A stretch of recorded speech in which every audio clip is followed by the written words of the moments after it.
Salut à toi mon jeune dragon. Aujourd'hui je vais te raconter mes péripéties pendant le développement de mon nouveau jeu qui est Draken Rider Food. Et crois-moi, ça n'a pas juste été des pizzas. Et oui, j'ai dit pizza parce que le but du jeu c'est que tu es un livreur avec ta trottinette électrique et que tu dois livrer tes pizzas à tes clients tout en butant des ennemis avec ton gun. Et oui, le concept il est dingue, hein. Et ça, je vais t'expliquer ça dans la suite de ce devlog mon jeune dragon. Bon, pour commencer, j'ai commencé avec la partie Affinity Designer, donc la partie graphique du jeu. Tu verras que 90% des graphiques qui sont dans le jeu, je les ai fait à la main, mon jeune dragon. Et oui. Donc, pour le personnage principal, le livreur a sa trottinette électrique. Donc, ce que j'ai fait, c'est que j'ai dessiné le livreur et j'ai dessiné la trottinette électrique. Bon, bien entendu, je me suis inspiré de modèles dans la vraie vie. C'est-à-dire que j'ai pris des images, tout ça, et j'ai un peu redessiné par-dessus. T'as capté, je suis pas non plus dessinateur professionnel. Et puis, je t'avoue, entre toi et moi, vu que dans la vraie vie, j'ai des trottinettes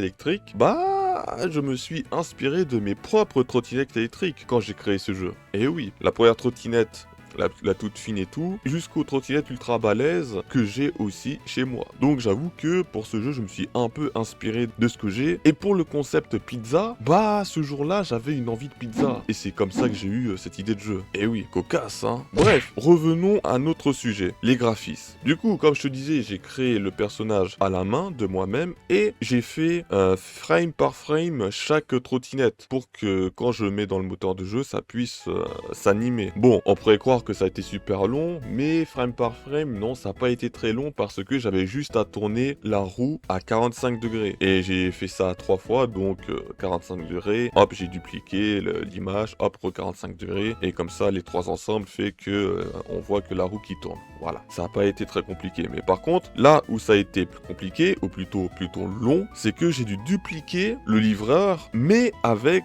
une trottinette différente. Eh oui. Et du coup, pour éviter que ça prenne trop de temps, j'ai pris le même modèle de trottinette et j'ai juste changé la couleur. Et après, pour les modèles avancés, j'ai dû changer de modèle de trottinette. Logique. J'ai mis des modèles plus balèzes, des couleurs un peu plus flashy, tout ça, bref. Et ça, je peux te dire, ça m'a pris beaucoup de temps. Oh oui. Et aussi, pour le petit personnage, comme tu peux le voir, je me suis fait plaisir et je lui ai fait un petit nœud papillon, histoire que le livreur soit classe. Et oui, avec son petit bandeau et tout, là, franchement, un livreur stylé comme Drakaner Studio, donc comme moi. Bref, maintenant on va passer à la deuxième partie, toujours sur Affinity Designer, les maisons et les ennemis. Parce que maintenant que le livreur est dessiné du fond en comble, plus qu'à dessiner les maisons. Et oui mon jeune dragon. Et donc ce que j'ai fait, c'est que j'ai dessiné les maisons normales, qui vont plutôt servir de point de livraison, c'est-à-dire que les clients vont être à l'intérieur de ces maisons-là. Et j'ai fait les maisons de type les boutiques, le garage, les maisons principaux où le joueur va pouvoir interagir, que ce soit pour acheter sa trottinette ou que pour acheter les ingrédients et même pour préparer la pizza, tout simplement. Puis, dès que tout ceci est fait, j'ai commencé à dessiner les ennemis. Donc, le premier ennemi, j'ai dessiné le boxeur. Le boxeur, lui, c'est l'ennemi le plus facile à anticiper, car faut juste éviter de se mettre à côté de lui, sinon, il te met un gangbox dans la mâchoire. T'as capté? Donc pour lui,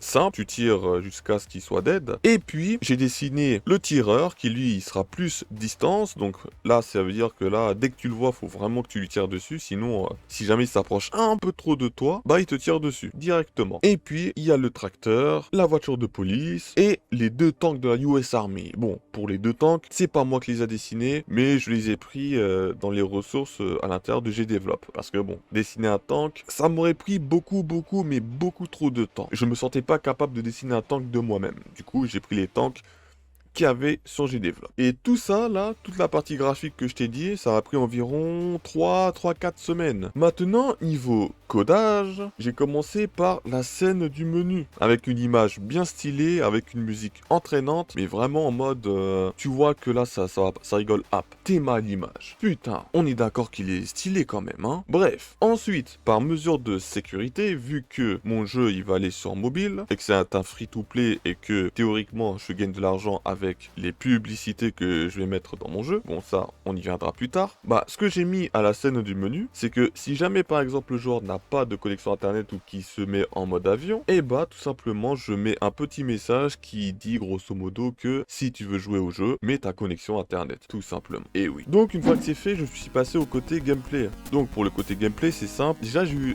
une partie de réflexion, c'est que pour le gameplay, j'hésitais entre deux modes de gameplay, parce qu'il faut savoir que le jeu il va partir sur mobile. Donc tout ce qui est jeu mobile, généralement les gameplays sont courts, intenses, tu vois, ça enchaîne. Du moins généralement, hein, sur les free-to-play. Et mon jeu justement c'est un free-to-play. Et du coup je me suis dit, qu'est-ce que je fais? Soit je vais partir sur un jeu style rapide, c'est-à-dire que grosso modo, je donne un objectif au joueur, c'est-à-dire que niveau 1, le joueur doit livrer 7 pizzas sur 7 par exemple, et dès qu'il réussit, il retourne au menu principal et il passe au niveau 2, et le niveau 2 ça va marquer 10 sur 10 et avec des ennemis un peu plus forts, etc. etc. Soit je partais sur ce modèle de gameplay là, ou alors je partais sur le deuxième, et c'est ce que j'ai fait, le deuxième de gameplay qui est style survie, c'est-à-dire que le joueur il doit livrer des pizzas en continu à l'infini, et tous les mois le joueur doit payer un loyer, par exemple 500 $ par mois, un truc comme ça. Et si jamais le joueur n'arrive pas à payer son loyer, et bah là c'est game over et recommence tout depuis le début. Et oui. Et du coup j'avais le choix entre ces deux types de gameplay. Et après réflexion je me suis dit que je vais partir sur le deuxième.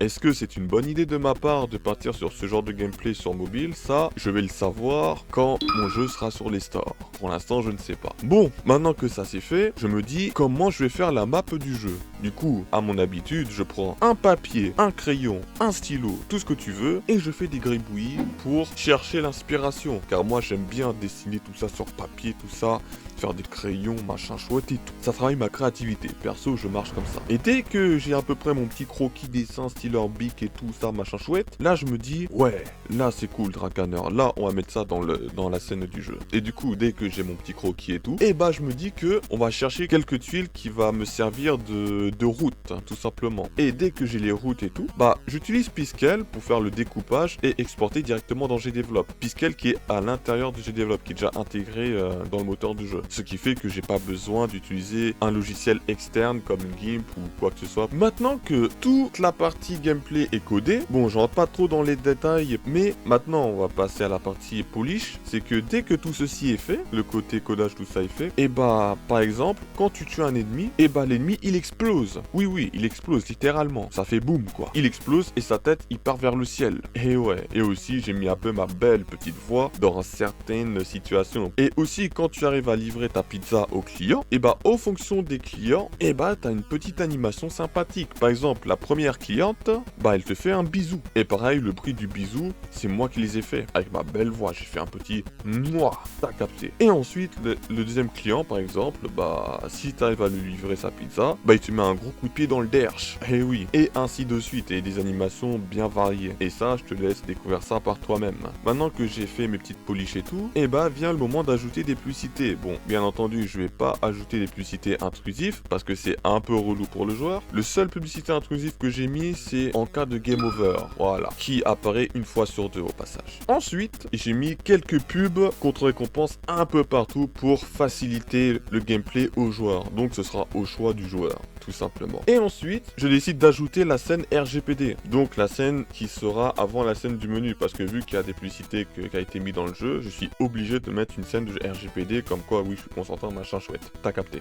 Sinon Google Play Store me mettra un stop de cowboy. Du coup, je mets cette scène en place, j'utilise les boutons préfets de GDevelop pour le mettre à l'intérieur de la scène RGPD, et à ma grande surprise, dès que j'ai mis ces boutons là, qui sont déjà préfets de GDevelop, dans la scène de gameplay, et bah ils se sont tout simplement mis à se déformer. Mais vraiment, j'ai rien compris. Ça s'est déformé et je me suis dit, ah oui d'accord. Du coup là, j'avais le choix entre soit de redéformer toute la partie scène de gameplay, ou soit jeter tous les boutons de préfet de GDevelop et mettre d'autres boutons, par exemple, que j'ai trouvé sur Open Classroom. Et je suis parti sur la deuxième option. Pourquoi? Tout simplement parce que, vu que ça s'est déformé une fois, rien ne me dit que ça va pas se redéformer une nouvelle fois. Du coup, je me dis, ok, par précaution, je vais dégager tous les boutons préfets sur GDevelop, uniquement moi dans la scène de gameplay. Tout ce qui est scène de menu et scène de RGPD, j'ai laissé les boutons préfets car il n'en a pas beaucoup et c'est facile à gérer dans ces cas-là. Mais dans la scène du jeu, j'ai dû recommencer, GRT, recoder la partie